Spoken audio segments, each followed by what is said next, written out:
काश डोळे उघडून रिलॅक्स बसायचं आहे.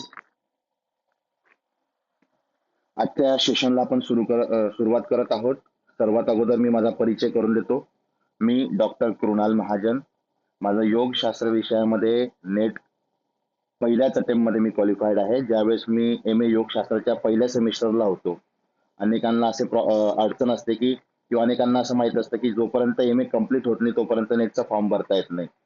मी पहिल्या सेमिस्टरला असतानाच नेट क्वालिफाईड आहे, म्हणजे त्याच वेळेस मी फॉर्म भरला होता. माझं योगशास्त्र विषयात PhD झालं आहे.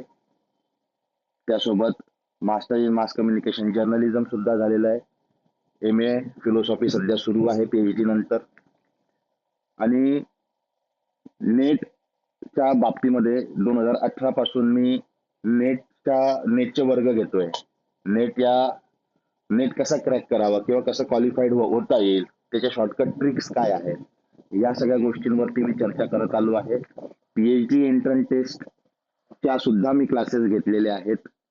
वेगवेगळे ग्रंथ, हठप्रदीपिका, घेरलसंहिता, पतंजली योगसूत्र, श्रीमद भगवद्गीता, वेगवेगळे ग्रंथ मी श्लोक टू श्लोक शिकवतो. अनेक माझे लेक्चर्स आणि क्लासेस कंटिन्यू सुरू असतात. आज आपण चर्चा करण्यासाठी एकत्र आलो आहोत नेट बद्दल. तर मला सुरुवातीला तुम्हाला एक प्रश्न विचारायचा आहे की तुमच्यापैकी असे किती लोक आहेत की ज्यांना नेट बद्दल काहीच माहिती नाही, नेट म्हणजे काय हेच माहित नाही, पहिल्यांदा ऐकलंय? हँड रेज करायचं आहे. हँड रेज केला तरी चालेल, मला लक्षात येऊन जाईल. ओके, खूप लोक आहेत.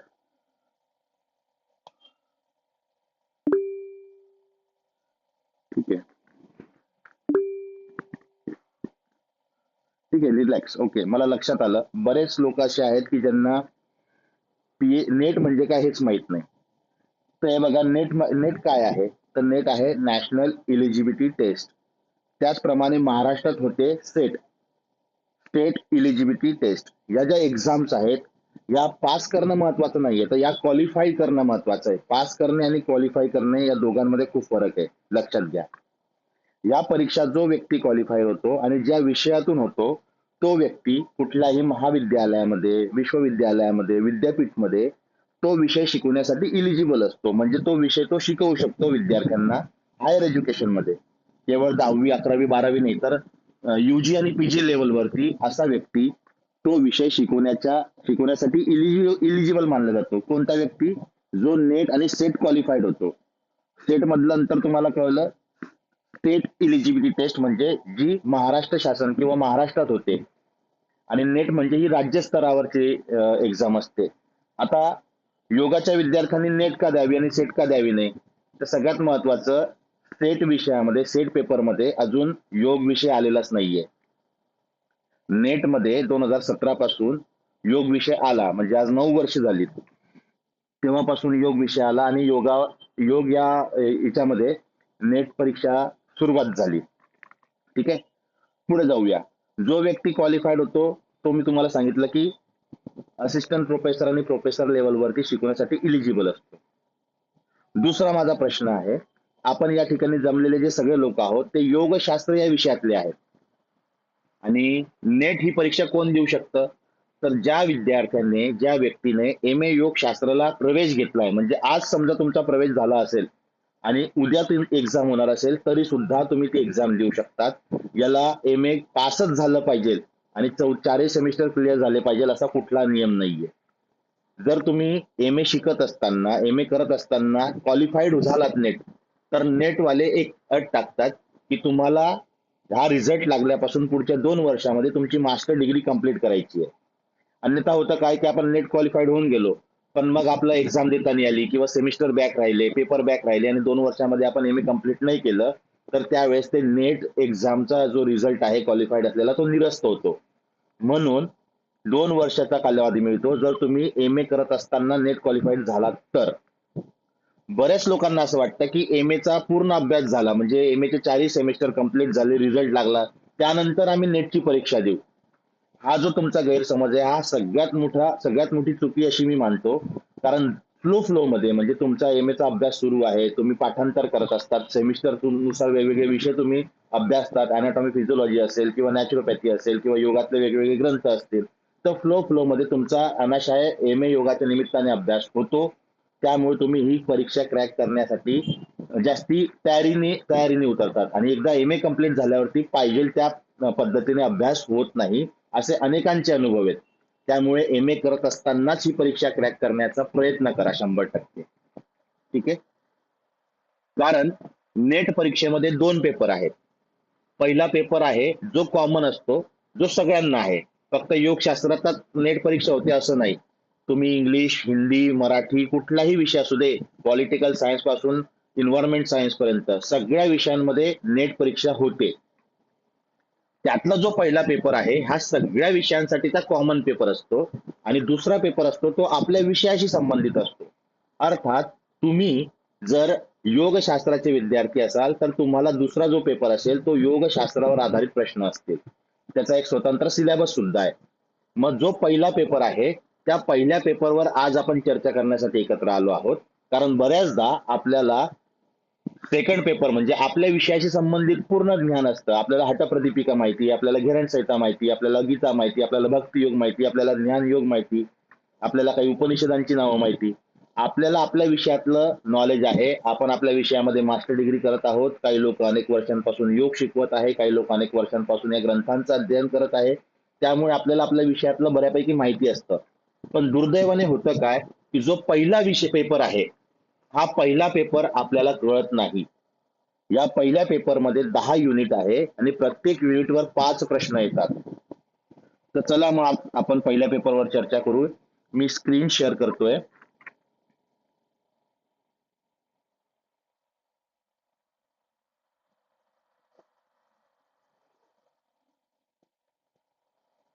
मला फक्त सांगाल स्क्रीन शेअर झाली आहे का?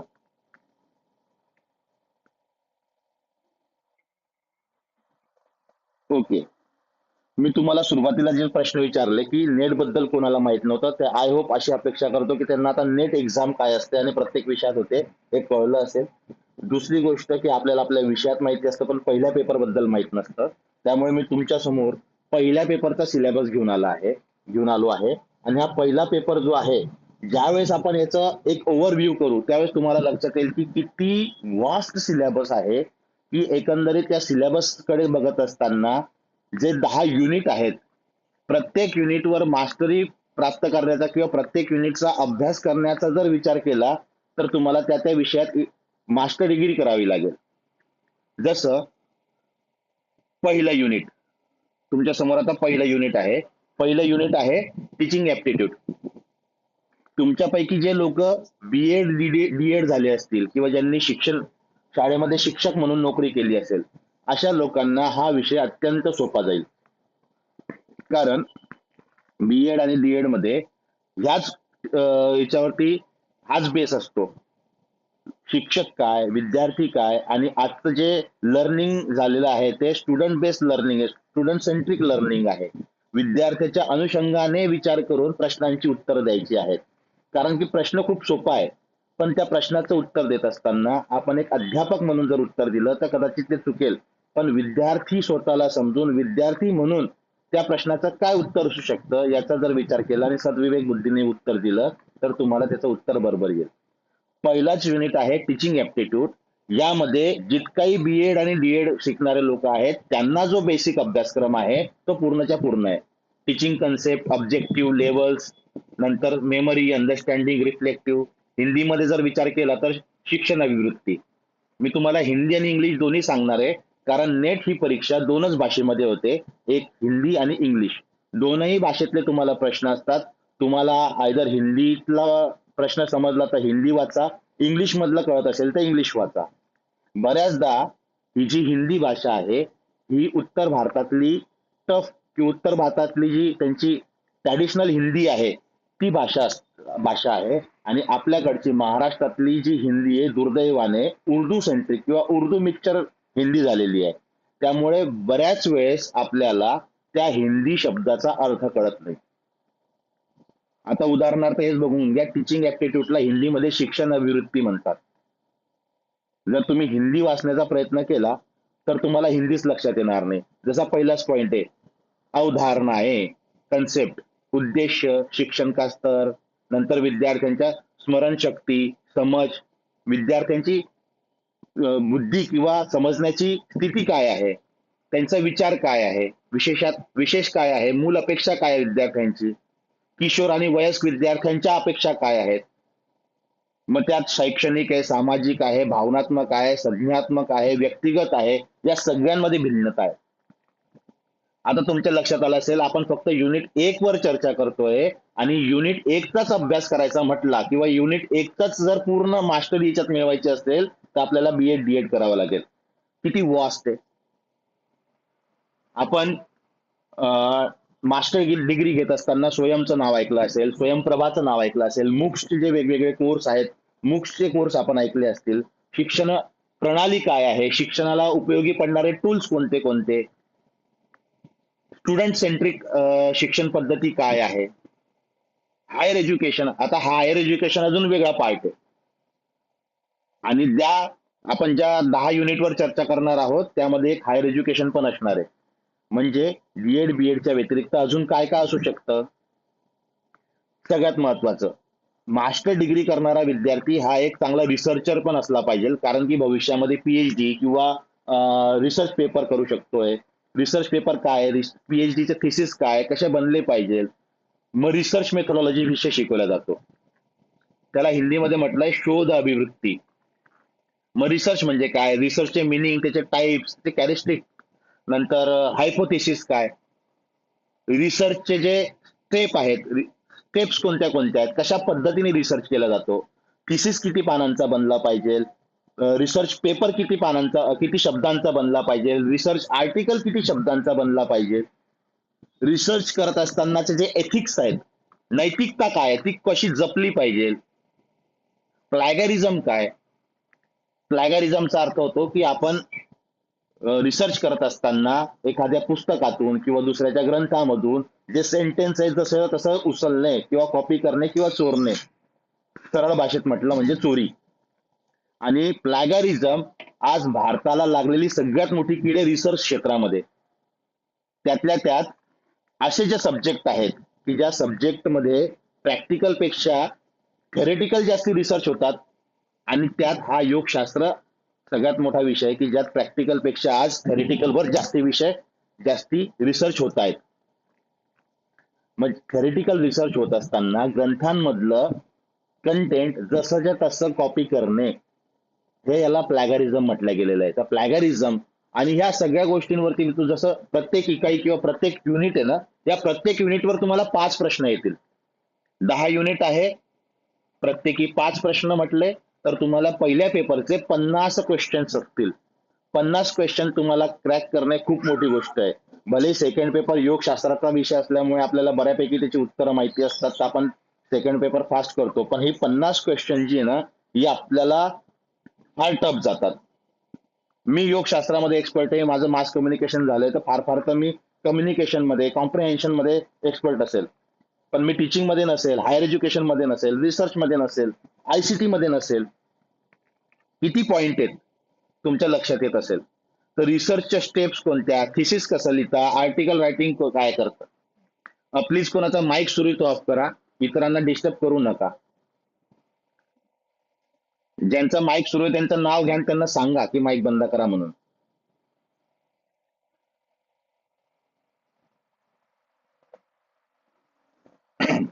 ठीक आहे. तर थिसिसचा फॉर्मॅट काय, थिसिसचा फॉर्मॅट कसा असला पाहिजे, किती पानांचं असलं पाहिजे, पीएचडीचं थिसिस किती बनतं, तुम्ही मास्टर डिग्री करत असताना तुम्हाला 4थ्या सेमिस्टरला जे थिसिस बनवावं लागतं ते कसं बनवलं पाहिजे, है ना. या सगळ्या गोष्टी ज्या आहेत ना, या तुमच्या युनिट नंबर 2 मध्ये येईल, जे रिसर्च ऍप्टिट्यूड किंवा रिसर्च मेथोडॉलॉजी म्हटलं जातं. तिसरं युनिट आहे कम्प्रेहेन्शन. कम्प्रेहेन्शन म्हणजे बोध. एखादी पॅरिग्राफ दिला जातो, ज्याला हिंदीमध्ये गद्यांश म्हणतात, गद्याचा अंश, एक पॅरेग्राफ, आणि त्या पॅरेग्राफच्या अनुषंगाने 5 प्रश्न विचारले जातात. वर करणे आपल्याला असं वाटतं की अरे पॅरेग्राफ पाहून तर उत्तर द्यायची आहेत, पटकन पॅरेग्राफ वाचून घ्यायचा आणि त्याची उत्तरं शोधायची, जसं लहानपणी पॅरेग्राफ दिला जायचो आणि 5 प्रश्न असायचे त्याच्यावर. पण वास्तविक नेट सारख्या परीक्षेमध्ये आलेल्या पॅरेग्राफ वरती त्याच्यातलेच असलेले उत्तर नाही आहेत, त्याच्या अनुषंगाने आपल्याला आपली आपला समज डेव्हलप करायचा आहे की नेमकं हे कशासाठी दिलंय, आणि क्वेश्चन्स पण असे असतात की त्याचं उत्तर तुम्हाला पॅरेग्राफ मध्ये सापडणारच नाही.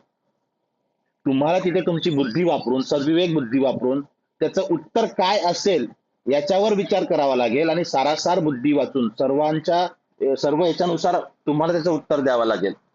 आणि बऱ्याच वेळेस तुम्हाला सांगतो की एक प्रश्न आल्यानंतर त्याचे 4 ऑप्शन येतात. चारीचे चारही ऑप्शन बरोबर वाटतात, की हे पण बरोबर आहे, ते पण बरोबर आहे आणि ते पण बरोबर आहे. पण असतं बरोबर एकच. म्हणजे त्याची डिफिकल्टी लेवल तुमच्या लक्षात येईल की किती मोठी आहे. ठीक आहे. चौथं युनिट जे आहे ते कम्युनिकेशन.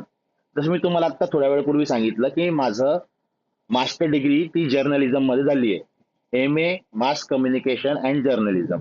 मास कम्युनिकेशन काय, तर संप्रेषण. कम्युनिकेशन म्हणजे संप्रेषण हिंदीमध्ये. मग इंटरनल कम्युनिकेशन काय, एक्सटर्नल कम्युनिकेशन काय, इफेक्टिव्ह कम्युनिकेशन होण्यासाठीच्या कोणते कोणते इन्स्ट्रुमेंट आहेत, कशा पद्धतीचा आपण वापर करू शकतो, सोशल मीडिया काय, इलेक्ट्रॉनिक मीडिया काय, मास मीडिया काय, सोसायटी पर्यंत, लोकांपर्यंत आपलं म्हणणं, आपलं आपलं आपले विचार कसे आपण पटवून देऊ शकतो, त्यांच्याशी कम्युनिकेट करू शकतो. कारण कम्युनिकेशन हे 2 व्यक्तींमध्ये पण होऊ शकतं, 4 व्यक्तींमध्ये समूहात पण होऊ शकतं, आणि मास मीडियामध्ये म्हणजे हजारो लोकांसोबत पण तुमचं कम्युनिकेशन होऊ शकतं. जसं आता मी तुमच्यासोबत कम्युनिकेशन करतोय, संवाद साधतोय. या कम्युनिकेशनचं माध्यम काय आहे, तर डिजिटल माध्यम आहे, ऑनलाईन माध्यम आहे. ह्या सगळ्या गोष्टींवर प्रश्न येतील. नंतर काय, barriers of effective communication. Communication करताना किंवा प्रभावी संवाद साधत असताना कोणते कोणते बॅरियर्स आहेत, काय काय बाधा उत्पन्न होऊ शकतात. समजा आता मी तुमच्याशी बोलतोय आणि अचानक नेट बंद झालं, किंवा तुम्ही एक जनसभा घेतायत, तुमच्या समोर हजारो लोक बसलेली आहेत आणि माईकवर तुम्ही बोलतायत, अचानक लाईट चालली गेली. तर फार छोट्या छोट्या गोष्टी आहेत. पण तुम्हाला ज्या वेळेस नेटमध्ये हे सगळे क्वेश्चन्स येतात, तर ते अशा पद्धतीने फिरवलेले असतात की तुम्हाला त्याचं उत्तर 4ही ऑप्शन बरोबर वाटतं, किंवा मग एका प्रश्नामध्ये किमान 2 ते 3 प्रश्न विचारलेले असतात. यापूर्वी ज्या लोकांनी नेटची परीक्षा दिलेली आहे त्यांना याचा पुरता अनुभव आला असेल की पहिला पेपर किती टफ जातो, त्याचे किती आपल्याला 50 पैकी 50 प्रश्न येतात, की 50 पैकी 4च प्रश्नांची उत्तरं माहिती असतात. आता कम्युनिकेशन युनिट नंबर 4 जर कम्युनिकेशन शिकायचं असेल, तर तुम्हाला 2 वर्षाची मास कम्युनिकेशनची डिग्री घ्यावी लागेल, तेव्हा तुम्हाला कुठे जाऊन कम्युनिकेशन प्रॉपर येईल. मग आता विचार करा की तुमच्या समोर 4 युनिट झाले आणि तुम्हाला योगशास्त्र विषयामध्ये नेट क्वालिफाईड व्हायचंय, तर तुम्ही या 4 विषयांच्या अभ्यासासाठी 2-2 वर्ष द्याल का? BEd साठी 2 वर्ष, कम्युनिकेशन साठी 2 वर्ष, रिसर्च मेथडॉलॉजी शिकण्यासाठी 2 वर्ष, हायर एज्युकेशन शिकण्यासाठी 2 वर्ष, इन्व्हायरमेंट सायन्स शिकण्यासाठी 2 वर्ष. म्हणजे तुम्ही तुमच्या आयुष्यभर अभ्यासच करत राहा आणि पूर्ण अभ्यास झाल्यावर नेट परीक्षा द्यायला बसा म्हातारे झाल्यावर, असं चालेल का? मग आपल्याला जर एवढा वास्ट अभ्यास करायचा आहे, बरं मी अजून पेपर नंबर 2 वर तर चर्चाच नाही करत आहे. पेपर नंबर 2 वरती सुद्धा आपण चर्चा करू की काय सिलेबस आहे आणि कशा पद्धतीने तुम्हाला त्याला समजून घ्यायचंय, कशा पद्धतीने एवढा मोठा अभ्यासक्रम तुम्हाला करायचा आहे.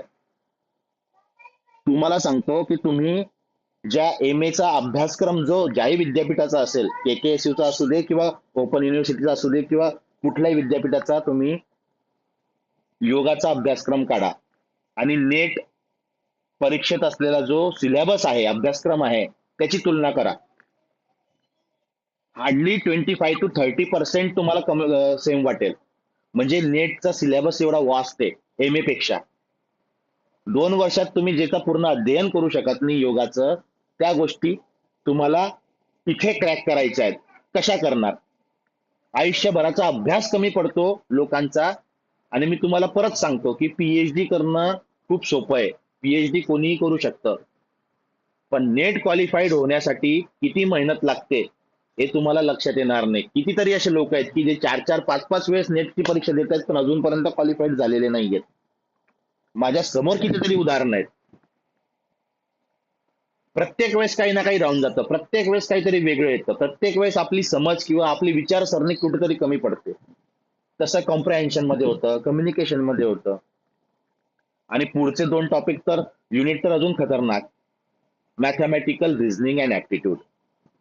रिझनिंग रिझनिंग म्हणजे तर्क, गणितीय तर्क आणि ऍप्टिट्यूड म्हणजे अभिवृत्ती. याच्यामध्ये वेगवेगळ्या संख्या असतात, त्या संख्याच्या पुढे क्वेश्चन मार्क येतं की याचं नेमकं उत्तर काय असेल. मग बऱ्याच वेळेस आपल्याला टेबल पार्ट असायला हवे, है ना. आता गणितामध्ये मी थोडा कमजोर आहे, त्यामुळे याच्यावर मला जास्ती बोलता येणार नाही. पण रिझनिंग तुमच्या लक्षात आलं असेल की रिझनिंगचे खूप सारे प्रकार आहे. आणि हे जर रिझनिंग बघितले तुम्ही, लॉजिकल रिझनिंग आणि मॅथमॅटिकल रिझनिंगचा जर अभ्यास केला तर एमपीएससी लेवलच्या प्रमाणे तुम्हाला इथे प्रश्न येतात. मॅथमॅटिकल रिझनिंग वरती 5 प्रश्न येतील आणि लॉजिकल रिझनिंग वर 5 प्रश्न येतील. माईक कोणाचा सुरू ऑफ करा प्लीज. कृपया आपले माईक चेक करा, ज्याचा सुरू असेल त्याने ऑफ करा पटकन. युनिट नंबर 6 बघा. युनिट नंबर 6 आहे लॉजिकल रिझनिंग. याच्यामध्ये कुठलेही प्रश्न येऊ शकतात. मग नात्यातले प्रश्न येऊ शकतात किंवा प्रत्यक्ष प्रमाण, अनुमान प्रमाण याच्या अनुषंगाने येऊ शकतात. शब्दांची रचना, संरचना, प्रकार, व्याप्ती, हेत्वाभाव, युक्ती, स्वरूप, हे सगळं तुम्हाला मी हिंदीच्या अनुषंगाने सांगतो. इंग्लिश तुमच्या समोर आहेच. Understanding the structure,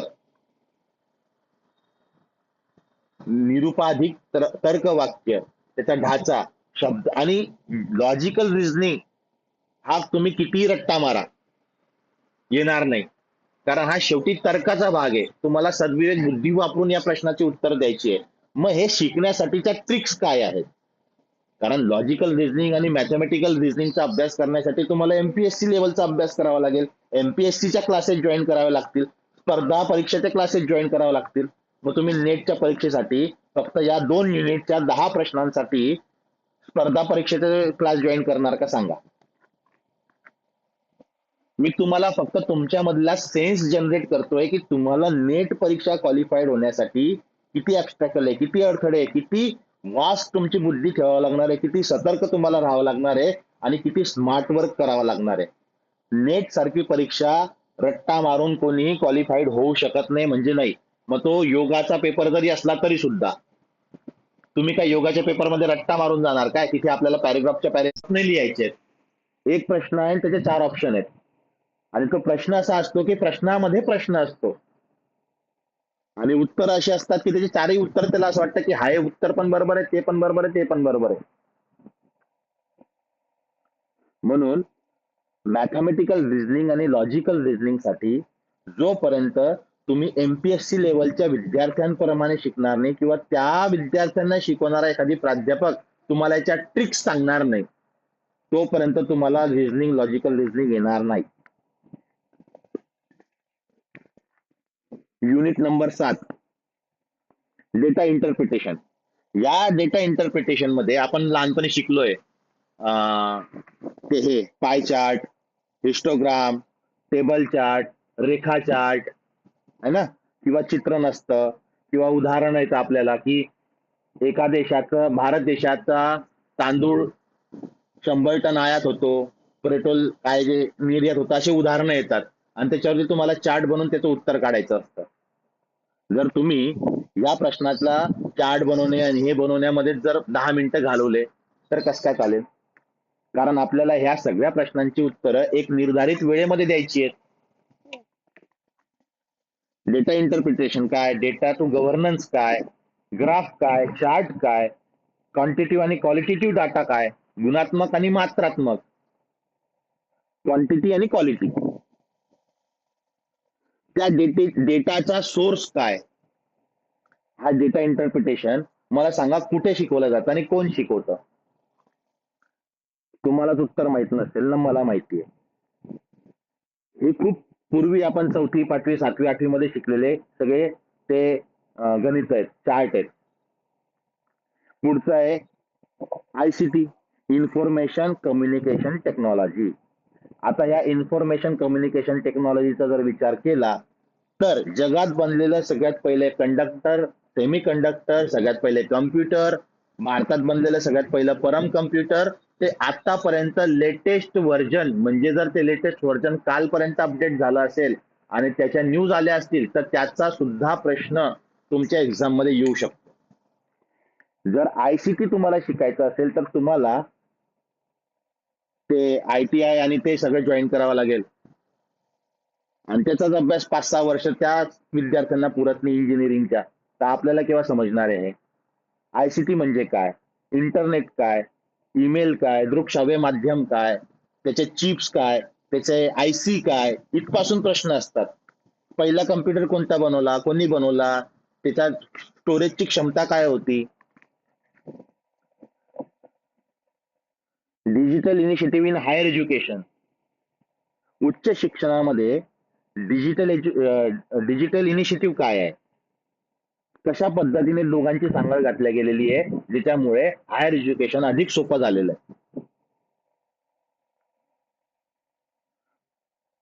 audio video instrument कोणची, त्याच्यामधले वापरल्या जाणारे IC किती, डेटा किती, आता जे चिप आहेत रॅम आणि या सगळ्यांपैकी सगळ्यांमधले प्रश्न येतात. नुसतं ICT जर विषय शिकायचा असेल तर तुम्हाला 5 वर्ष द्यावी लागणार आहे, इतकं मोठं ICT आहे. पुढच्या मुद्द्यावर येऊ. Environment science, people development and environment. ह्या याचा जर विचार केला पर्यावरणाचा, तर पहिली पर्यावरण परिषद कुठे भरली, टोकियोच्या पर्यावरण परिषदेचा थीम काय होती, लंडनच्या पर्यावरण परिषदेची थीम काय होती, भारतामध्ये किती पर्यावरण परिषद झालेल्या आहेत, पर्यावरणाचा रास कसा होतो, पर्यावरण दिवस कधी मनवला जातो, पर्यावरणाच्या अनुषंगाने जितकेही क्वेश्चन्स असतील. मग यामध्ये फक्त एअर पोल्युशनच्या बाबतीत विचार केला तर एअर पोल्युशन नाही तर soil pollution, air pollution, water pollution पासून नॉईज पोल्युशन पर्यंतचे जितकेही प्रकार असतील ते सगळे येतील. हे पाहिजे दिलेलंच आहे. Population, soil pollution, noise pollution, water, solid, liquid, biomedical, है ना. पॉइंट नंबर 3 एन्व्हायरमेंट इश्यू मध्ये बघा, ग्लोबल पर्यावरणावर काय परिणाम होऊ राहिलाय, प्रकृतीमध्ये ऊर्जेचे स्रोत काय, सौर ऊर्जा काय, पवन ऊर्जा काय, मृदा, जल, भू, ताप. म्हणजे आपल्याला नुसतं पर्यावरणावरतीच जर पर्यावरणालाच पूर्ण शिकायचं असेल तर MSc इन इन्व्हायरमेंट सायन्स शिकावं लागेल 2 वर्षाचं, BSc इन्व्हायरमेंट सायन्स शिकावं लागेल 3 वर्षाचं. तेव्हा कुठे जाऊन आपण हे सगळे बेसिक बेसिक गोष्टी शिकू आणि नेटची परीक्षा देऊ. मग आता तुमच्या समोर विचार करा, जर हे 10 युनिट आहे आणि 10 युनिट करता तुम्हाला प्रत्येक युनिटमध्ये 2-2, 3-3 वर्ष अभ्यास करावा लागला तर तुम्ही क्वालिफाय कसे व्हाल. शेवटचा युनिट उच्च शिक्षा प्रणाली, higher education system. Higher education system शिकायची असेल तर त्याच्यामध्ये पण MA आहे, MA in higher education, MA education. Institutions of higher learning, हे सुद्धा स्टुडंट सेंट्रिकच आहे.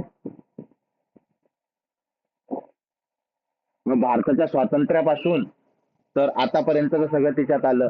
पारंपरिक, गैरपारंपरिक, अधिगम कार्यक्रम, प्रोफेशनल एज्युकेशन, त्यात पुन्हा पर्यावरणाची शिक्षा, नीती, सुशासन, राजनीतिक आणि प्रशासन. प्रशासनच जर शिकायचं असेल तर MA इन ऍडमिनिस्ट्रेशन करावं लागेल. बरेच लोक आहेत की ज्यांनी MA इन ऍडमिनिस्ट्रेशन केलेलं आहे. प्रशासन कसं चालतं,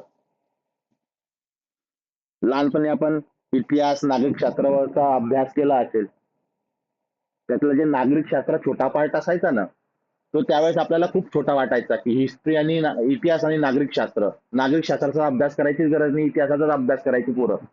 पण ते नागरिक शास्त्राचे प्रश्न जे तुम्ही 4थी-5वीत अभ्यासले असतील किंवा वाचले असतील किंवा कधीतरी तुमच्या कानावर गेले असतील, त्या प्रश्नांची उत्तरं तुम्हाला या ठिकाणी द्यावी लागणार आहे.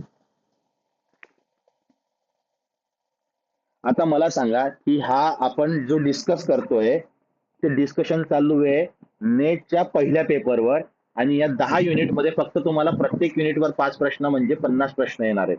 हे तुम्हाला कुठे आणि कसं शिकावं लागणार, काय करावं लागणार, याच्या शॉर्टकट ट्रिक्स काय आहे, या सगळ्या गोष्टी आपल्याला समजून घ्याव्या लागणार आहे. या सगळ्या गोष्टींचं आपल्या सेन्स आपल्याला डेव्हलप करावा लागणार आहे. आणि आज म्हणून मी मुद्दामून हा जो एम ए आपला नेटचा जो पहिला पेपर आहे त्यावर डिस्कशन करायला सुरुवात केली. मी जर विचार केला स्वतः माझा, तर मी हायर एज्युकेशन पण शिकू शकतो, रिसर्च मेथॉडॉलॉजी पण शिकू शकतो, कम्युनिकेशन पण शिकू शकतो आणि कॉम्प्रिहेन्स पण शिकू शकतो.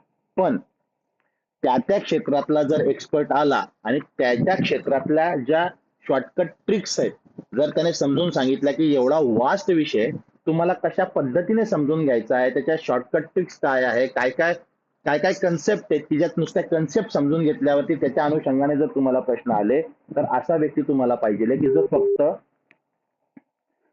जो फक्त तुम्हाला ह्या पहिल्या पेपरच्या 10 युनिटवर शिकवेल. आणि मी मागच्या काही दिवसांपूर्वी एक मेसेज शेअर केला होता. आज माझे विवेकानंद अकॅडमी किंवा असे उत्तर भारतातले खूप सारे क्लासेस आहेत, जे माझे मित्र आहेत, प्राध्यापक लोक, की जे फर्स्ट पेपरचे क्लासेस घेतात, सेकंड पेपरचा योग असेल, संस्कृत असेल, फिलॉसॉफी असेल, त्याचेही क्लासेस घेतात. त्यांची फी जर तुम्ही ऐकली तर 10,000 आणि 12,000 रुपये फक्त एका पेपरची फी असते.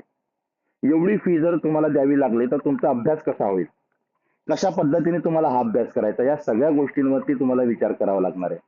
मी आजच्या या 30 मिनिटाच्या सेशनमध्ये तुमचा सेन्स डेव्हलप केला आहे की तुम्हाला जर नेट क्वालिफाईड व्हायचं असेल तर कशा पद्धतीने अभ्यास करावा लागणार आहे, तुमच्या हातात किती दिवस आहे.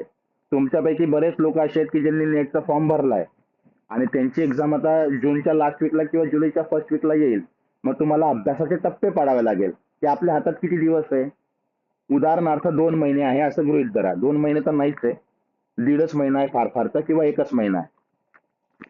समजा आपल्या हातामध्ये केवळ 30च दिवस आहे किंवा 40 दिवस गृहीत धरा. इथून तुम्ही फॉर्म भरल्यापासून 40 दिवसामध्ये एक्झाम होते.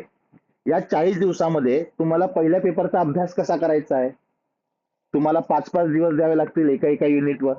मग एका युनिटवर 5 दिवस द्यायचे असतील तर कशा पद्धतीने अभ्यास करावा लागेल, त्याच्या टिप्स काय आहेत, लॉजिकल रिझनिंग आणि रिझनिंग, मॅथमॅटिकल रिझनिंग तुम्हाला कोण शिकवेल, कॉम्प्रिहेन्शन कोण शिकवेल, हायर एज्युकेशन कोण शिकवेल, त्या त्या क्षेत्रातला जो तज्ञ व्यक्ती आहे तो तुम्हाला लागेल. त्याशिवाय तुम्हाला त्या विषयातले कन्सेप्ट कळणार नाही. बरं, नुसता पहिलाच पेपर नाहीये तुम्हाला द्यायचा, तुम्हाला दुसरा पेपर पण आहे. म्हणजे तुम्हाला त्या पुढच्या 40 दिवसामध्ये, येणाऱ्या 40 दिवसामध्ये पहिल्या पेपरच्या अभ्यासासोबत दुसऱ्या पेपरचा पण अभ्यास करावा लागणार. आणि दुसऱ्या पेपरचा अभ्यास करत असताना विचार करा की त्याचा सिलेबस काय आहे. एक दिवस तुमच्या दुसऱ्या पेपरच्या सिलेबसवर पण आपण चर्चा करू. म्हणजे योगाचा इतिहास वैदिक काळापासूनचा ते आजपर्यंतचा पूर्ण योगाचा इतिहास, त्याच्यानंतर जितके तुमचे हठयोगिक टेक्स्ट आहे, हठप्रदीपिका, घेरण संहिता, पातंजल योगसूत्र, श्रीमद भगवद्गीता, गोरक्ष शतक, गोरक्ष संहिता, सिद्ध सिद्धांत पद्धती, अमनस पासून जितकी हठयोगाचे टेक्स्ट तुम्ही नाव ऐकले नसतील ते सगळे योगिक ग्रंथ तुम्हाला पूर्णच्या पूर्ण आहे. तैतरीय, छांदोग्य, मांडुक्य, मंडुक्य पासून बृहदारण्य उपनिषदापर्यंतचे जे 10 अद्वैत वेदांत तत्वज्ञानाचे उपनिषद ते पूर्णच्या पूर्ण आहेत. शिवाय 10 योगिक उपनिषद आहेत. योग कुंडलिनी उपनिषद, ध्यानबिंदू उपनिषद पासूनचे 10 योगिक उपनिषद. त्याच्यानंतर अॅनाटॉमी फिजिओलॉजी पूर्ण आहे, नॅचरोपॅथी पूर्ण आहे. इतका मोठा अभ्यास तुम्ही कसा करणार. आणि आपलं स्वप्न काय आहे की आपल्याला एम ए इन योग झाल्यानंतर किंवा योगशास्त्र विषयामध्ये नेट क्वालिफाईड करायचं आहे. कारण की येणारा जो पुढचा काळ आहे, सगळ्यात पहिला महत्वाचं म्हणजे पुढचा जो काळ आहे तो प्रचंड याचा आहे, कॉम्पिटिशनचा आहे. खूप साऱ्या लोकांचे एम ए झालेले आहेत, खूप सारे लोक नेट क्वालिफाईड होत आहेत, खूप सारे लोक पीएचडीच्या लेवलला जात आहेत. मागच्या 3-4 वर्षाचा इतिहास जर बघितला तर 3-4 वर्षामध्ये तर लोकांना हेही माहित नव्हतं की योगशास्त्रामध्ये पीएचडी होते, योगशास्त्र विषयामध्ये नेट परीक्षा आहे. फक्त काही मोजके लोक होते, जे मोजके प्राध्यापक लोक होते की जे झालेत. आणि माझ्यासारखे जे व्यक्ती आहेत ते तर मी तर पहिल्यापासून निरंतर लोकांना सांगत येतोय की नेट क्वालिफाईड होण्याचा प्रयत्न करा, नेटचे फॉर्म भरा. जेव्हा जेव्हा नेटचे फॉर्म निघालेत तेव्हा तेव्हा मी ग्रुपवर शेअर केलंय की फॉर्म निघालेत भरा. जिथे जिथे ज्या ज्या विद्यापीठामध्ये पीएचडीच्या सीट निघाल्या त्या मी शेअर केल्या सगळ्या ग्रुपवर की पीएचडीच्या सीट निघालेल्या आहेत, तुम्ही फॉर्म भरा, पीएचडी करा. भलेही ती सीट 1 असो किंवा 2 असो, पण आपले लोक, महाराष्ट्र योग शिक्षक संघाचे लोक, महाराष्ट्रातील लोक हे का पुढे नाही जायला पाहिजे? उत्तर भारताचा जर विचार केला तर उत्तर भारतामध्ये उत्तराखंड, राजस्थान, दिल्ली, पंजाब, या गुजरात, या सगळ्या राज्यांमध्ये योग आयोग कधीचा लागू झालेला आहे. या सगळ्या राज्यांमध्ये योगशास्त्रातला प्राध्यापक हा ग्रँटेड म्हणून मोजला जातो. त्यांना दीड दीड दोन दोन लाख रुपये पगार आहेत. पण महाराष्ट्राचं दुर्दैव आहे की महाराष्ट्रामध्ये अजूनपर्यंत योगशास्त्राला ग्रँड आलेलं नाहीये. पण ज्या दिवशी योगशास्त्राला ग्रँड येईल, ज्या दिवशी योग आयोग स्थापन होईल, ज्या दिवशी योगशास्त्र ग्रँटेड विषय म्हणून धरला जाईल, त्यावेळेस सर्व कॉलेज महाविद्यालयांमध्ये योगशास्त्रात तज्ज्ञ पीएचडी झालेले आणि नेट क्वालिफाईड झालेल्या प्राध्यापकांची भरती सुरू होईल. आणि असिस्टंट प्रोफेसरचा किमान पगार हा 1.5 लाखापासून पुढे सुरू होतो. मग येणाऱ्या संधीसाठी स्वतःला तयार करायचं की नाही करायचं हा प्रत्येकाने आपापला विषय आहे. की फक्त भाऊ मला फक्त योगा आला पाहिजे आणि मग मी माझं साधना केली पाहिजे. जर तुमचा एवढाच ध्येय असेल तर तुम्ही ना नेट देऊ नका ना तुम्ही एम ए करू नका. तुम्ही फक्त रोजची प्रॅक्टिकल तुमचं साधना सुरू ठेवा. पण जर तुम्हाला असं वाटतं की या क्षेत्रामध्ये आपल्यासोबत आपल्याला इतरांना पण उच्च शिक्षणाकडे घेऊन जायचं आहे, तर आपल्याला या सगळ्या गोष्टींकडे डोळे उघडून बघावं लागणार आहे. मी जाणीवपूर्वक जीव तोडून तुम्हाला याच्याकरता सांगतोय की हा खूप वास्ट विषय आहे. नेट परीक्षा क्वालिफाय करण्यासाठी इतका जबरदस्त अभ्यास तुम्हाला करावा लागणार आहे. आणि इतका अभ्यास करण्यासाठी आपल्याला रट्टा मारून चालणार नाही. तुम्हाला कुठल्याही प्रकारची पुस्तकं विकत घ्यावी लागणार नाही, कारण की बाजारात खूप सारी पुस्तकं आलेली आहेत. पेपर वन साठी तर खूपच आहे, कारण की पेपर वन सगळ्याच याला कॉमन आहे. प्रश्न त्याचे 4 ऑप्शन, प्रश्न त्याचे 1000 प्रश्न तुमच्या समोर मांडून ठेवले जातील, पण ते 1000 प्रश्न तुम्हाला कळणार नाही जोपर्यंत तुम्हाला त्या कन्सेप्ट क्लिअर नाही आहेत. आणि या कन्सेप्ट क्लिअर जर तुम्हाला करून घ्यायच्या असेल तर उद्यापासून मी पहिल्या पेपरचा क्रॅश कोर्स चालवतोय. म्हणजे 1 दिवसात, हे बघा तुमच्या समोर स्क्रीन आहे, आणि हे ते एक्सपर्ट आहेत. हे सगळे एक्सपर्ट जे आहेत ना, हे त्या क्षेत्रामधले डॉक्टर आणि त्या क्षेत्रामधले 10-15 वर्षापासून शिकवत असलेले प्राध्यापक तज्ज्ञ मंडळी आहेत. जसं पहिलं आहे एक्झाम ओव्हरव्ह्यू, की तुम्हाला एक्झाम कशी द्यायची, कशी क्रॅक करायची, काय प्रश्न येतील. स्क्रीन दिसत नाहीये का माझी? अच्छा, पुन्हा शेअर करतो.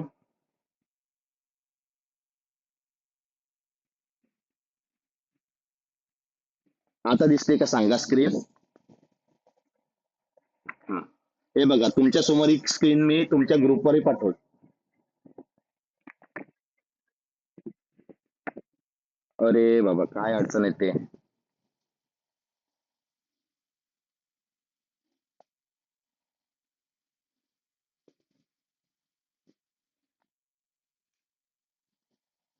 ओके, दिसते स्क्रीन शेअर झालेली.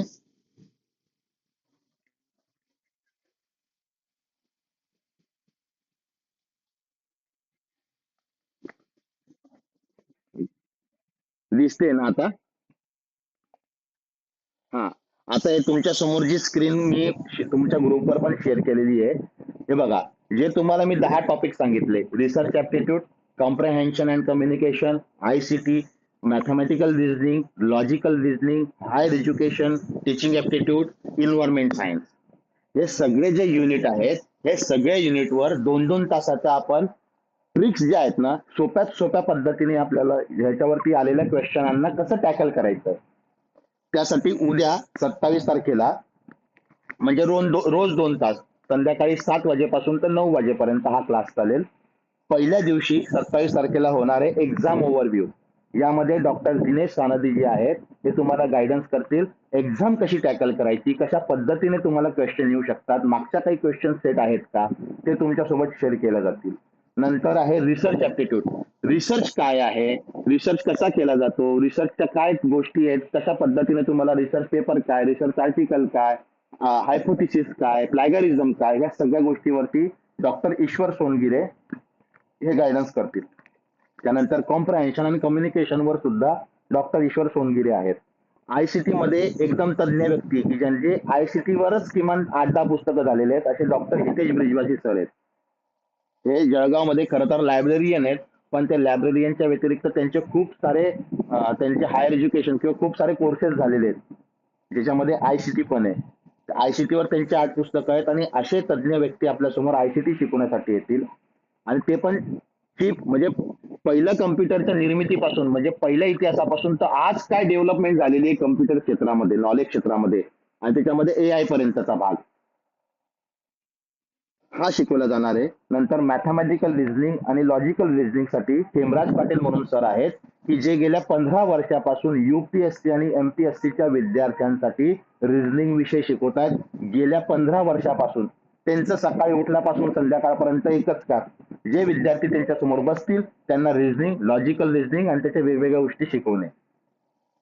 गेल्या 15 वर्षापासून ते फक्त रिझनिंग विषय शिकवत आहेत. इतके तज्ज्ञ व्यक्ती, की जे इतके मुरलेले व्यक्ती, की जे तुम्हाला 2 तासामध्ये त्या पॉइंट नुसार शिकवतील, की ह्याचा या संबंधी प्रश्न आला तर कसा टॅकल करायचा, मॅथमॅटिकल रिझनिंग कसं टॅकल करायचं, नातेसंबंध येतील, काही वेगवेगळे प्रश्न येतील, ते कसे टॅकल करायचे. नंतर हाय एज्युकेशन पुन्हा हितेश ब्रिजवासी सर आहेत. आणि तुम्ही जर बघितले तज्ज्ञ लोकांचे नावं, तर सगळ्यांसमोर डॉक्टर लावलेले आहेत, सगळे डॉक्टर मंडळी आहेत. फक्त खेमराज पाटील सर, त्यांना डॉक्टरची पदवीची गरजच नाही खरं तर, 16 वर्षापासून ते रिझनिंग शिकवत आहेत. नंतर आहे टीचिंग ऍप्टिट्यूड.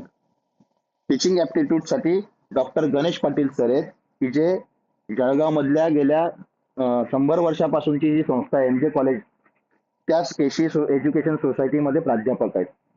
नंतर इन्व्हायरमेंट सायन्स मध्ये पीएचडी केलेले डॉक्टर हर्षल कुलकर्णी सर आहेत, की जे इन्व्हायरमेंट सायन्सच शिकवतात. असे हे प्रत्येक युनिटवर एक वेगवेगळे प्राध्यापक, वेगळी मंडळी, की तुम्हाला त्या प्रश्नाला कसं टॅकल करायचं या अनुषंगाने हे सगळे शिकवणार आहेत. आणि हा क्रॅश कोर्स आहे, डिटेल कोर्स नाहीये. डिटेल मध्ये तुम्हाला कोणीही शिकवू शकत नाही जगाच्या पाठीवर. आणि जे शिकवत असतील ते 100% तुमचा टाइमपास करताय आणि स्वतःचा पण टाइमपास करून घेताय. कारण हे विषय जे आहेत ना, हे शिकवण्याचे विषय नाहीये, हे समजण्याचे विषय आहेत, हे रट्टा मारण्याचे विषय नाहीयेत. तुमचा सेन्स डेव्हलप झाला पाहिजे, आणि सेन्स डेव्हलप झाल्यामुळे तुमच्या समोर कशाही प्रकारचा प्रश्न येऊ दे, तो तुम्ही टॅकल करू शकता तुमच्या सद्विवेक बुद्धीने. म्हणजे आपला बुद्ध्यांक वाढवण्यासाठीचे हे क्रॅश कोर्स म्हटलं जातात. हे क्रॅश कोर्स उद्यापासून सुरू होत आहेत. त्याची ऍक्च्युअल फी जी आहे ती 2,000 रुपये आहे.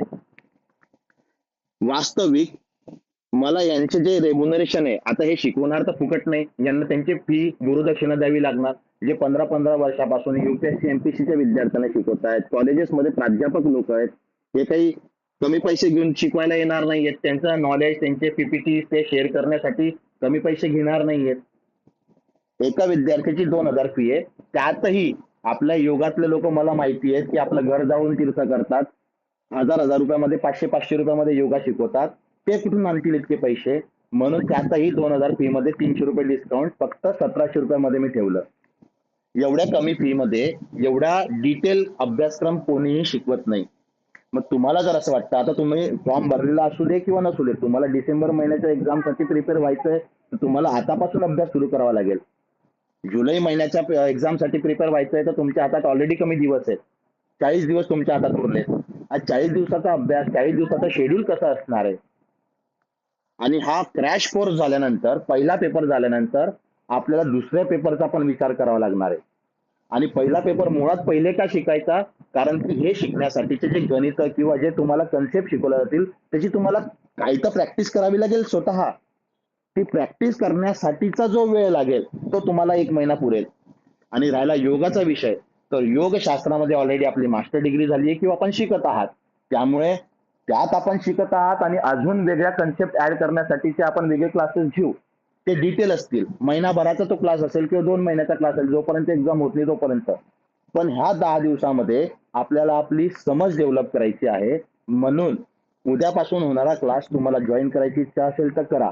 मी तुम्हाला जबरदस्त म्हणणार नाही की तुम्ही कराच, पण तुम्हाला असं वाटतं की यस आपल्याला ही परीक्षा क्रॅक करायची आहे आणि तिचे खूप फायदे आहेत. सगळ्यात पहिले म्हणजे प्रेस्टिजियस, की नेट सारखी परीक्षा पास होणे चांगल्या चांगल्याची गोष्ट नाही आहे, पण जो पास झालेला आहे, जो क्वालिफाईड झाला आहे, त्याला विचारा की त्याचं महत्व काय. पीएचडी ला ऍडमिशन घ्यायची कुठल्या युनिव्हर्सिटीमध्ये आणि तुम्ही जर नेट क्वालिफाईड आहात, तर तुम्हाला एंट्रन्स टेस्टची गरज पडणार नाही. सरळ तुम्हाला ती सीट अवेलेबल होऊ शकते इंटरव्ह्यू देऊन. आणि जे नेट क्वालिफाईड नाहीये मग त्यांना त्या विद्यापीठाचा एंट्रन्स द्यावी लागणार. आणि आता तर युजीसीने असं केलेलं आहे की तुम्हाला पीएचडी करायची असली तरी नेट क्वालिफाईड व्हावं लागणार. त्यासाठी वेगळे क्लॉज आले आहेत. ते भाग वेगळा की आजपर्यंत अजून ते विद्यापीठांनी इम्प्लिमेंट केलेलं नाहीये. पण समजा विद्यापीठवाल्यांनी जर ही युजीसीची बाब इम्प्लिमेंट केली की जो विद्यार्थी नेट असेल तोच पीएचडी करू शकेल, तर म्हणून हे सगळं इम्प्लिमेंट होण्याच्या आधी जितकं शक्य असेल तितक्या लवकर तुम्हाला पीएचडी ला पण ऍडमिशन घेऊन घ्या. नंतर हे सगळ्या गोष्टी इतक्या किचकट होणार आहे की तुम्हाला ना पीएचडी ला ऍडमिशन होईल, मग तुम्ही फक्त मास्टर डिग्री करा आणि घरी बसा, असंच होईल. मग असं करायचं आहे की जे आपण प्रण केलेलं आहे, ज्याचं शिक्षण घेत आहोत, त्या क्षेत्रामध्ये आपल्याला टॉपला पोहोचायचं आहे, हे ज्याने त्यांनी आपल्याला ठरवा. जर तुम्हाला असं वाटतंय की 1700 रुपये देऊन आपण हा क्लास केला पाहिजे, याची खरं गरज आहे, हे शिकलं पाहिजे, तर तुम्ही मला संपर्क करा. उद्यापासून ते सुरू होत आहे. ऑलरेडी 10-12 लोकांनी ऍडमिशन घेतलेली आहे. माझ्यासमोर 5 जरी विद्यार्थी असतील तरी मी या 10 लोकांना बोलून 5 विद्यार्थ्यांसाठी क्लास घेईल, आणि 100 जरी विद्यार्थी आले तरी त्यांच्यासाठी क्लास होईल. क्लास थांबणार नाही. जयंत विभांडिक सरांनी आता हँडरेस हे केलं ना, थंब दाखवलं, त्यांची ऍडमिशन झालेली आहे. खूप सारे लोक आहेत की ज्यांनी सांगितलं की सर हे क्लास करायचा आहे. आणि आपल्या दुसऱ्या बाजूला पीएचडीचा ऍडमिशन सुद्धा चालू आहे की आपल्याला पटकन पीएचडी ला ऍडमिशन मिळावी. तर या सगळ्या लेवलवर जर तुम्हाला हायर एज्युकेशनवर पोहोचायचं असेल तर मी खूप प्रयत्न करतोय. म्हणजे याच्यात मला कुठल्याही प्रकारचा फायदा नाही, पण मी इतकं प्रयत्न करतो की तुम्हाला पीएचडीचा नंबर लागावा, तुमची पीएचडी व्हावी. याच्यातून मला फायदा नाही आहे, पण मी जे प्रण केलंय, मला जे कष्ट पडलेत ऍक्च्युअल मध्ये पीएचडी करण्यासाठी, ऍक्च्युअल मध्ये नेट क्वालिफाईड होण्यासाठी, ते कष्ट तुम्हाला पडू नये. मला गायडन्स करणारं कोणी नव्हतं, पण तुम्हाला बाकीच्या लोकांना गायडन्स करणारं कोणतरी व्हावं, हे फक्त हा भाव ठेवून या सगळ्या प्रकारच्या गोष्टी सुरू आहेत. तर अशा पद्धतीने तुम्हाला आता यावर काही प्रश्न असतील तर तुम्ही विचारू शकतात. तुम्हाला जर क्लास लावायचा असेल तर प्रत्येकाकडे माझा नंबर आहे, तुम्ही मला संपर्क करा आणि उद्यापासून हा होणारा जो क्लास आहे त्याचा फायदा घ्या. इतक्या कमी पैशामध्ये तुम्हाला कोणी इतकं त्या लेवलचं एज्युकेशन किंवा त्या लेवलचा क्लास तुमच्यासाठी कोणी घेणार नाही. जी बोला.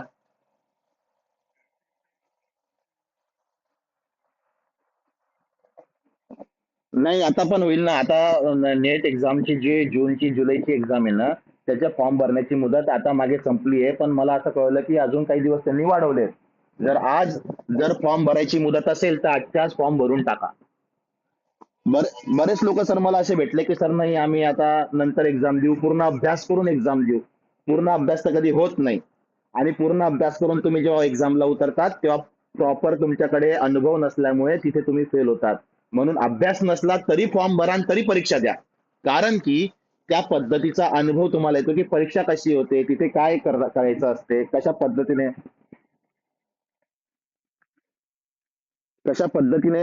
आपल्याला ती एक्झाम क्रॅक करायची आहे, हा अनुभव येतो. म्हणून परीक्षा द्या. जरी अभ्यास नसेल झाला तरी परीक्षा द्या.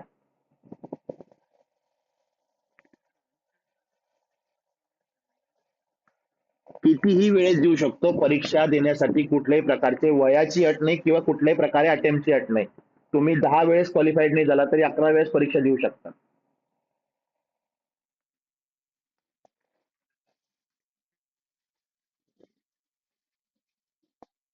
तर फक्त 1700 रुपये फी आहे. 2000 रुपये फी ठेवली आहे, त्यातही 300 रुपयाचा मी डिस्काउंट दिला आहे.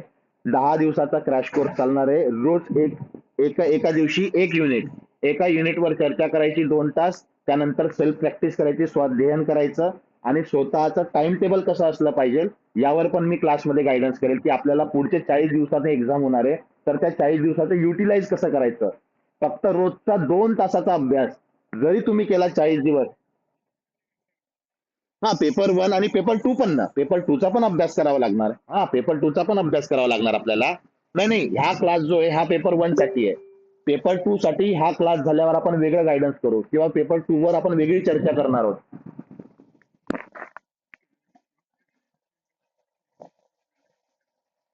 एका नेट मध्ये किती पेपर? 2 पेपर. पहिला, हा, पेपर 1 आणि पेपर 2. तृप्ती मॅडम तुमचा ऍड्रेस आहे? हा, टायमिंग असणार आहे 7 ते 9, रोज सायंकाळी 7 वाजेपासून तर 9 वाजेपर्यंत. तृप्ती मॅडम बोला, तुमचा हँड्रेस आहे?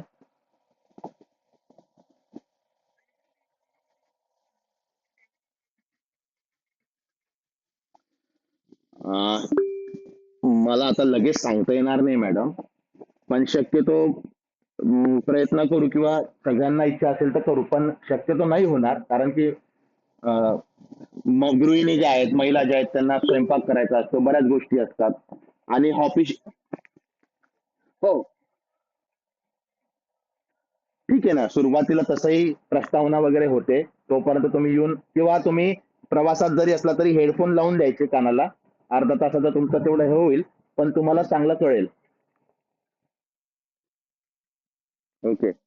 हा, योगेश कुलकर्णी सर तुमचा हँड आहे. हो.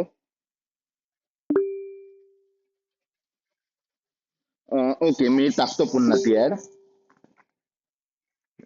हो, त्याच्यामध्ये पूर्ण शेड्यूलच आहे बघा. पुन्हा मी दाखवतो, हे शेड्यूलच आहे पूर्ण. पहिला दिवस 27 तारीख, 28, 29, 30, 31, 1, 2, 3, पुढच्या 4 तारखेपर्यंत जून महिन्याच्या. आणि 4 सब्जेक्ट वेगवेगळे आहेत आणि त्याचे एक्सपर्ट वेगवेगळे आहेत. सायंकाळी तिथं पूर्ण टाइम पण आहे, टाइम 7 ते 9. मीटिंग झूमवर किंवा आपण गुगल मीटवर घेऊ. 2,000 रुपये फी सांगितलेली आहे. तुम्ही जीपे फोन पे करू शकतात. माझं नाव पण खाली आहे, तुम्ही मला संपर्क करू शकतात. हो. हो, जर्नलिझमच्या विद्यार्थ्यांना मग करता येईल, बरोबर. हो, यस, फर्स्ट पेपर सगळ्यांसाठी कॉमन आहे, तर कोणीही करू शकतं, बरोबर. करतो सर, मी नक्की शेअर करतो पुन्हा.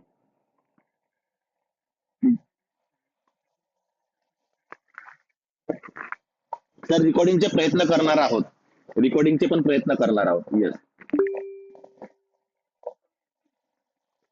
जी, बोला. बोला.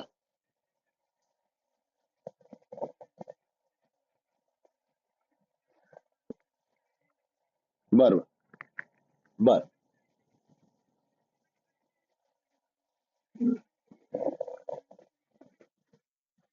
नाही मॅडम, नाही. मी सांगतो तुम्हाला, त्याच्यावरही मार्गदर्शन करतो, आताच करतो. पहिले OMR शीट वर होतं ना, तर ते काळं करावं लागायचं, त्याच्यात खूप खूप वेळ जायचा. आणि समजा एकदा तुम्ही उत्तर देऊन दिलं की ते बदलवता यायचं नाही. समजा तुम्ही आता प्रश्नाचं उत्तर दिलं, काळं करून टाकलं आणि तुम्हाला आलं वाटलं की अरे हे उत्तर नाहीये, त्याचं दुसरंच उत्तर आहे, तर अशा वेळेस तुमचं नुकसान होतं. पण कम्प्युटरच्या टेक्नॉलॉजीमुळे काय झालं की तुम्ही उत्तर दिल्यानंतर जर तुम्हाला असं वाटतंय की हे उत्तर नाही, तर तुम्ही बदलवू पण शकतात, पहिली गोष्ट. आणि खूप सोपं आहे, स्क्रोलिंग करायची गरज पडत नाही. एक प्रश्न आला ना, तर तो प्रश्न तुम्हाला एका साईडला इंग्लिशमध्ये दिसतो, दुसऱ्या बाजूला हिंदीमध्ये दिसतो. त्याचे ऑप्शन पण तुम्हाला लगेच खाली येतात. आणि एक प्रश्नावरती तुम्ही टिक केलं, ते ओके केलं की पुढचा प्रश्न येतो. उजव्या बाजूला एक स्क्रीन असते, त्या स्क्रीनवर दिसतं की तुम्ही किती प्रश्न वाचले, किती प्रश्नांचे उत्तर दिले, किती प्रश्न वाचले पण उत्तर दिले नाही. तर त्यामुळे ही टेक्नॉलॉजी खूप सोपी आहे. जरी तुम्हाला कम्प्युटर येत नसलं तरी पण तुम्ही ही एक्झाम सहज देऊ शकतात, कुठलीही अडचण येत नाही. आणि तिथे असणारे जे इन्व्हिजिलेटर असतात, ते इन्व्हिजिलेटर मदत करतात की तुम्हाला सांगण्यासाठी की कसं करायचं, काय करायचं. आणि बंद जरी पडलं मध्ये, तर सिस्टीम अशी आहे, सांगतो तुम्हाला, की तुम्ही प्रश्नपत्रिका सुरू म्हणजे तुमची एक्झाम सुरू झाली, अर्धा तास तुम्ही 4 प्रश्नांची 5 प्रश्नांची उत्तर दिली आणि अचानक मध्ये सिस्टीम बंद पडली, तर दुसऱ्या सिस्टीम वरती लॉग इन होतं आणि लॉग इन केल्यानंतर तुमचा टाइम, तुमचे प्रश्न जिथे झालेले आहेत तिथून पुन्हा नव्याने सुरुवात होते. त्यामुळे कोणत्याही विद्यार्थ्याचं डिजिटल वर नुकसान होत नाही. बिंदास राहा आणि एक्झाम द्या. ठीक आहे. नेट एक्झाम ही ऑल इंडियात असते सर. नेट एक्झाम ही कुठेही देता येते. कुठेही देतात. एक्झामिनेशन सेंटर तुम्ही जेव्हा फॉर्म भरतात, तर फॉर्म भरत असताना तुम्हाला ते 5 एक्झामिनेशन सेंटर विचारतात. First priority, second priority, third priority. शक्यतो फर्स्ट प्रायोरिटीवरच तुम्हाला तुमचं एक्झाम सेंटर मिळून जातं.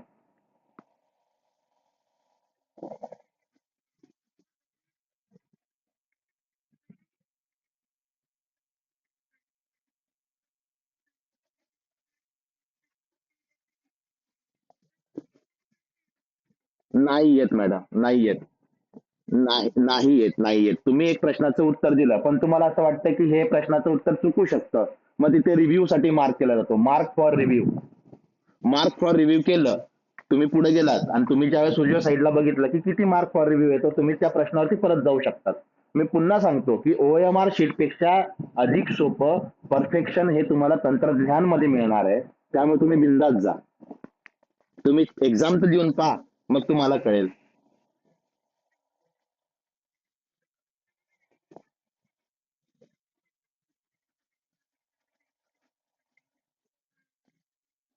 हा, सांगतो तुम्हाला. युजीसीच्या वेबसाईटवर तुम्ही जा.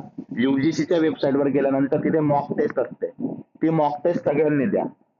मी ते पण सांगणार की क्लासमध्ये सांगेल की मॉक टेस्ट कशी असते, काय असते. त्यानंतर अजून एक फायदा, जो विद्यार्थी या क्लासला ऍडमिशन घेणार आहे त्याला वेगवेगळ्या प्रश्न, 10-10 प्रश्नांचं मी गुगल फॉर्म तयार केलेले आहेत. ते 10-10 प्रश्न रोज त्यांना एक गुगल फॉर्मची लिंक टाकून देईल. त्यांनी ते 10 प्रश्नाची उत्तर द्यायची. त्याचे अनालिसिस पण केलं जाईल की तुम्ही किती उत्तर बरोबर दिले, किती चुकले, काय उत्तर असलं पाहिजे. तर क्लास लावणाऱ्याला हे सगळे फायदे आहेत. सगळ्याच गोष्टी मी अजिबात भीती नका वाटू देऊ तुम्ही. अजिबात भीती नका वाटू देऊ मॅडम. उलट तुम्हाला त्याच्यापेक्षा OMR शीट पेक्षा जास्त सोपं आणि चांगलं तुम्हाला इथे वाटेल.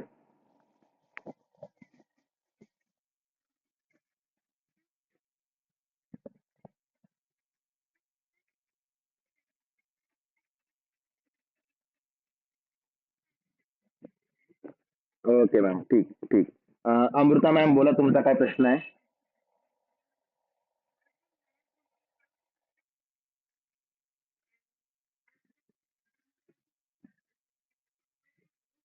हो, आजच एका व्यक्तीने फॉर्म भरला. त्यांनी मला फोन केला की सर डेट वाढली आहे. तर मला आयडिया नेहमी विसरून सोडून दिलं होतं की फॉर्मची डेट गेली असं वाटलं मला.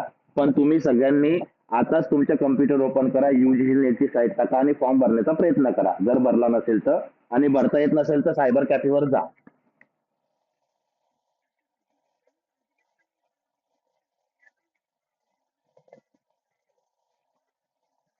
डेफिनेटली. सगळं सगळं सगळं क्लास लावल्यावरती जो व्यक्ती क्लास लावेल त्यांच्यासाठी पूर्ण प्लान आहे रेडी, की कशा पद्धतीने कोणत्या विषयाचा कसा अभ्यास करायचा, कसं टॅकल करायचंय, किती त्याचं तो अध्ययन करायचं आहे, सेकंड पेपरचा आणि फर्स्ट पेपरचा अभ्यास सायमल्टेनियसली कसा करायचा आहे, सगळ्या गोष्टी रेडी आहेत. ओके. संतोषजी तुमचा तुमचा हँड रेज आहे. Thank you. Santoshji. Okay. Ramdas Thosar sir.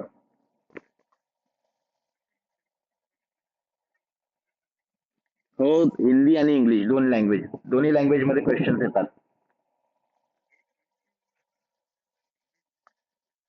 हा, हा सगळ्यात महत्वाचा प्रश्न आहे, लक्षात घ्या. एक उदाहरण आहे की समजा पूर्ण भारतभरामधून 100 लोकांनी फॉर्म भरले, तर त्याचं एक मेरिट निघतं, पर्सेंटेज निघतात. ते पर्सेंटेज कसे असतात? आणि ते पर्सेंटेज याच्यानुसार बदलतात, कॅटेगरीनुसार बदलतात. म्हणजे ओबीसी, ओपन, SC कॅटेगरी. बऱ्याचदा आतापर्यंतचा रेकॉर्ड आहे की SC कॅटेगरीचे जर असाल तर हा रिझल्ट 48% 47% लागतो. म्हणजे 100 लोकांनी फॉर्म भरला असेल तर त्यातले 47 लोक क्वालिफाईड होतात. 47%. एक एक रेशो सांगतोय मी, हा. नंतर ओपनचा सगळ्यात जास्ती टफ लागतो. ओपनचा जो जातो तो 62%, 63%. ओबीसीचा जातो 57%, 60% SC चा थोडा कमी जातो. तर हे पर्सेंटेज नुसार लागतात. म्हणजे त्या पर्सेंटेज मध्ये जे लोक आत असतील, वरती असतील ते क्वालिफाईड, जे खाली असतील ते नॉन क्वालिफाईड. असा तो रेशो असतो. ठीक आहे. हो. अं, लो- किती लोक फॉर्म भरतात त्याच्यावरती अवलंबून आहे सर. आणि प्रत्येक वर्षाचा एक क्रायटेरिया ठरलेला असतो की किती पर्सेंट क्वालिफाईड होणार. जर ते सगळ्यांनाच क्वालिफाईड करायला लागले तर नेट क्वालिफाईड झालेल्या लोक किती बेरोजगार होतील. मग इतके लोक ते प्राध्यापक म्हणून इतके कॉलेजेस आहेत का की जे ते सगळ्यांना प्राध्यापक म्हणून भरती करतील? शेवटी तो सुशिक्षित बेरोजगार झाला ना. मी नेट क्वालिफाईड आहे पण मी कुठल्याही कॉलेजमध्ये प्राध्यापक नाहीये, तर मी काय झालो? सुशिक्षित बेरोजगार. तर हा पर्सेंटेज पण वाढवायचा नाही शासनाला. त्यामुळे या सगळ्या ज्या एक्झाम्स असतात त्यांचे रिझल्ट पण टफ लागतात. हा, पीएचडी साठी आता नवीन क्लॉज आलेला आहे की तुम्हाला फॉर्म भरतानाच विचारलं जातं की तुम्ही फॉर्म असिस्टंट प्रोफेसर साठी पदासाठी भरतायत का पीएचडी साठी भरतायत. मग तिथे बोध पण असतं की तुम्ही पीएचडी साठी पण भरताय, असिस्टंट प्रोफेसर साठी पण भरतायत. समजा असिस्टंट प्रोफेसर साठी 58% मेरिट क्लोज झाली, तर पीएचडी साठी समजा 45% मेरिट क्लोज झाली आणि तुम्हाला पडले 50%, तर तुम्ही असिस्टंट प्रोफेसर साठी इलिजिबल नाही आहात. पण पीएचडी साठी इलिजिबल झालात. असं आहे ते. आधी तसं नव्हतं. आधी असं होतं की जो असिस्टंट प्रोफेसर झाला तो पीएचडी साठी इलिजिबल. आता त्यांनी पर्सेंटेज कमी केले पीएचडी साठी. ही खूप चांगली गोष्ट झाली.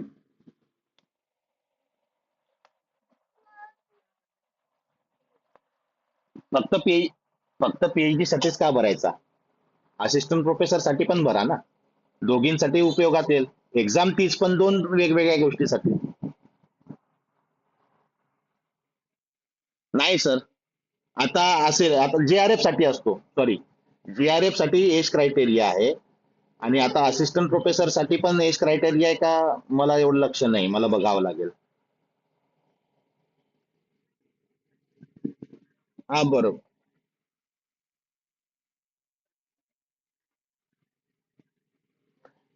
बरोबर, 65 वयाच्या वरती तो असिस्टंट प्रोफेसर होऊ शकणार नाही. पण एक्झाम साठी तो एक्झाम देऊ शकतो का नाही देऊ शकत हे बघावं लागेल. या गोष्टीकडे सर मी लक्ष दिलं नाही, कधी कधी गरजच पडली नाही म्हणून. पण बघूया.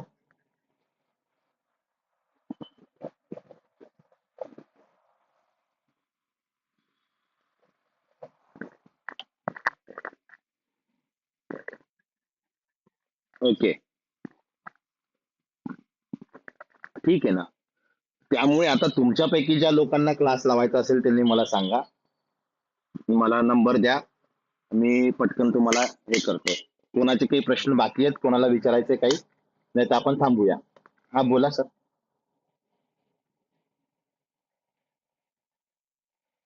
सर मी रेकॉर्डिंगचं आता सांगू शकत नाही, कारण की काय होतं की गुगल मीटवर स्क्रीन रेकॉर्डिंग करायचं म्हटलं तर जो बोलतो फक्त त्याचाच आवाज येतो. ते दुसऱ्याचा आवाज येत नाही. आणि झूम जर परचेस करायचं म्हटलं तर झूमचे खूप प्रॉब्लेम चालू आहे. झूम परचेस करता येत नाहीये. तुमच्याकडे जर काही सिस्टीम आहे रेकॉर्डिंगची कोणाकडे तर सांगा. रेकॉर्डिंग करण्याचा प्रयत्न करू.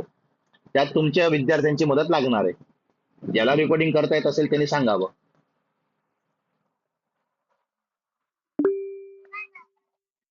नाही होत, नाही होत. मी जर स्क्रीन रेकॉर्डिंग करतोय तर तुमचा आवाज येणार नाही, माझाच आवाज येईल फक्त.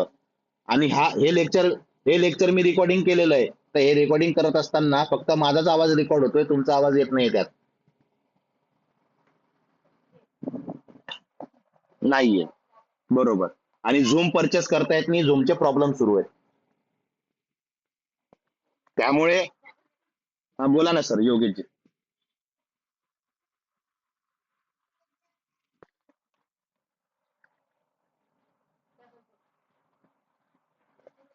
हा.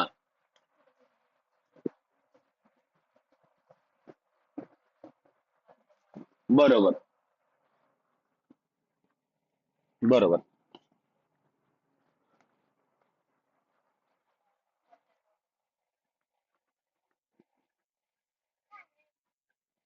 येस सर, बिलकुल करू शकतात. मग त्यासाठी शिक्षण फार महत्वाचं आहे आणि अशा एक्झाम क्रॅक करणं फार महत्वाचं आहे ना. म्हणजे ते तुम्हाला सपोर्टिव्ह आहेत. बिलकुल बिलकुल आहेच आहेत. आता तुम्हाला सांगतो पीएचडी साठी. मी ज्यावेळेस पीएचडीचा फॉर्म भरला तर माझ्या बॅचला एक 84 वर्षाचे आजोबा होते. त्यांनी संस्कृत मधून पीएचडी करायचं करता त्यांनी हे म्हणजे त्यांनी फॉर्म भरला होता. ते सिलेक्ट पण झाले. आणि वायवाच्या दरम्यान जेव्हा ओळख होते सगळ्यांची कोर्स वर्कच्या दरम्यान, तर त्या कोर्स वर्कच्या मीटिंग मध्ये त्यांनी सांगितलं की ह्या क्षणाला माझं वय 84 सुरू आहे. रिसर्च करता करता पुढचे 2-3 वर्ष लागतील. आणि मला माहिती नाही की रिसर्च पूर्ण होईपर्यंत मी जिवंत राहील की नाही. तरी पण माझी इच्छा आहे की मी मरण्यापूर्वी डॉक्टर व्हावं. 84 वयामध्ये त्यांनी पीएचडी केली, विचार करा.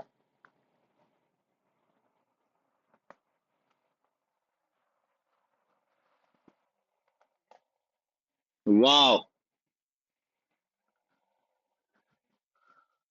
ग्रेट. पहा बरं, असे पण लोक आहेत. आणि आपण कशाला मागे राहायचं मग? Yes.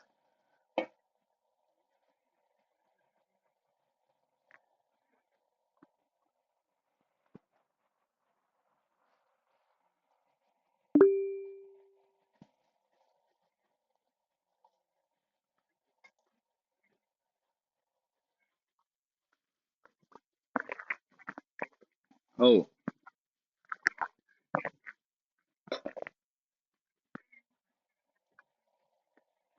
Great.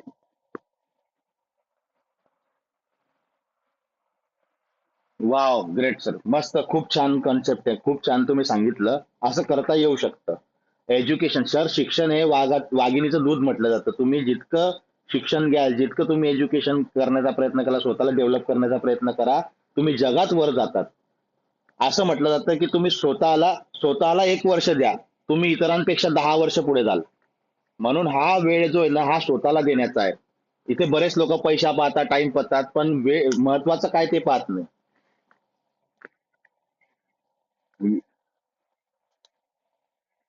Yes sir.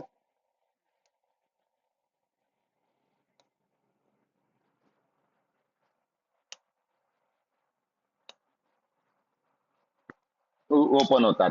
Definitely होतात, बरोबर.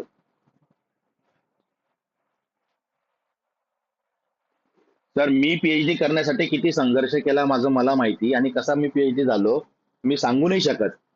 मला किती अडथळे आले. मी अशा परिवारातून आहे की जिथे कोणी गायडन्स नाही, सांगणारा नाही की हे कर की ते कर. आपल्या बुद्धीने, आपल्या अडून पडून लढून पीएचडी केली. पण हे तुमच्या सोबत होऊ नये, तुम्हाला प्रशस्त मार्ग मिळावा, सोपा मार्ग मिळावा, म्हणून मी सगळे प्रयत्न करतोय. माझ्या याच्या मागे आपल्याला पैसे कमवण्याचा उद्देश नाही किंवा हे, जे करायचं ते समोर सगळ्यांसमोर की असं असं आहे, तुम्ही करा.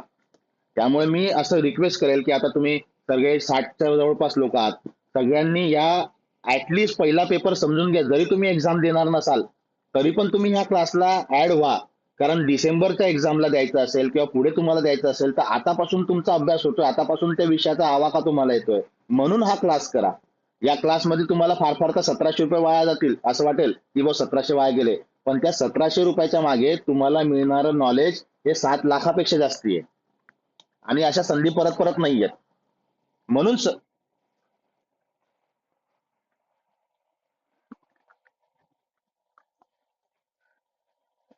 हो, बऱ्याचदा देत आहेत ते.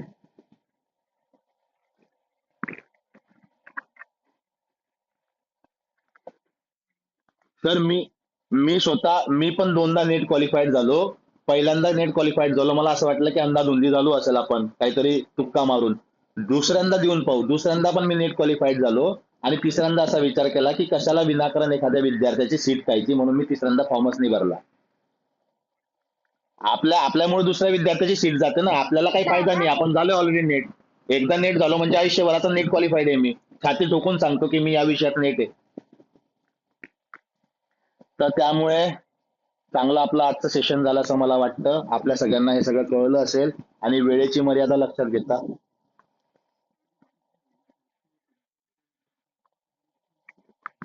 नेट पासून सुरुवात करा सर. पीएचडी सहज होईल. पीएचडी कोणी करू शकतं, कधी करू शकतात. नेटची संधी तुम्हाला भेटणार नाही. आणि नेट पण करायचं आणि पीएचडी पण करायचं. तो वेगळा विषय. तो वेगळा विषय आहे सर. त्याच्यासाठी फार मेहनत नाहीये, त्याच्यासाठी फार नाही सर. तुमच्यासाठी मी तो सगळा मार्ग एकदम प्रशस्त केला आहे. तुम्हाला सहज सोप्या पद्धतीने ते करता येणार आहे. त्याचं टेन्शन घेऊ नका, त्याचं टेन्शन मी घेतोय. ते तुमच्यासाठी कोणाशी बोलायचं, काय बोलायचं सगळं मी करतोय.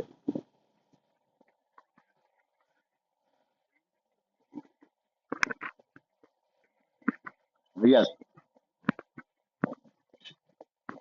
नाही नाही सर, नेट नेट बाहेर, महाराष्ट्राच्या बाहेर पण आहे. नेट काय नॅशनल एलिजिबिलिटी टेस्ट आहे. तुम्ही कुठे तामिळनाडूत जाऊन प्राध्यापक होऊ शकतात नेट झाल्यावर. हो, पीएचडी साठी तर ओके, बरोबर, पीएचडी साठी तर ठीक आहे ना. यस. बघावंच लागेल नेट क्वालिटी, आणि दोघे सायमल्टेनियसली करू नये, याचाही अभ्यास करू. आणि पीएचडी तर सोपं आहे, पीएचडीचं टेन्शन घेऊ नका तुम्ही. मी बरोबर वेळोवेळी तुम्हाला गायडन्स करेल आणि त्या रस्त्यावरती नेऊन सोडेल. बाकी चालायचं तुमचं आहे मग पुढे, एकदा त्या रस्त्यावरती गेल्यावर. ठीक आहे. तर सांगा मला सर्वांनी, आपण थांबूया इथे आता. फार फार काही प्रश्न नाही, कारण की संवाद झालेत, सगळ्यांचा वेळ महत्वाचा आहे. तुम्ही सर्वांनी अत्यंत शांतपणे हे सगळं ऐकून घेतलं, त्याकरता मी तुमचे आभार मानतो. धन्यवाद. आणि ज्यांना क्लास लावायचा त्यांनी कृपया मला संपर्क करा, आता करा किंवा उद्या करा. 1700 रुपये फी आहे, वन टाइम पेड करून टाका आणि अभ्यास करा. अभ्यासाला लागा. या अभ्यासाला लावण्यासाठी तर, तुम्हाला मार्ग दाखवण्यासाठी तर हे सेशन होतं. ठीक आहे. थांबूया आपण इथे. लवकरच तुम्ही हे सुरू करा. तुमचं हे शेड्यूल संपेपर्यंत सेकंड शेड्यूल पेपरचं शेड्यूल येऊन जाईल. जी सर, जी सर. थँक. हरिओम मंडळी.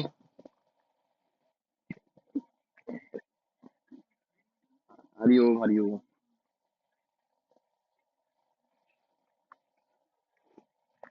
हरिओम.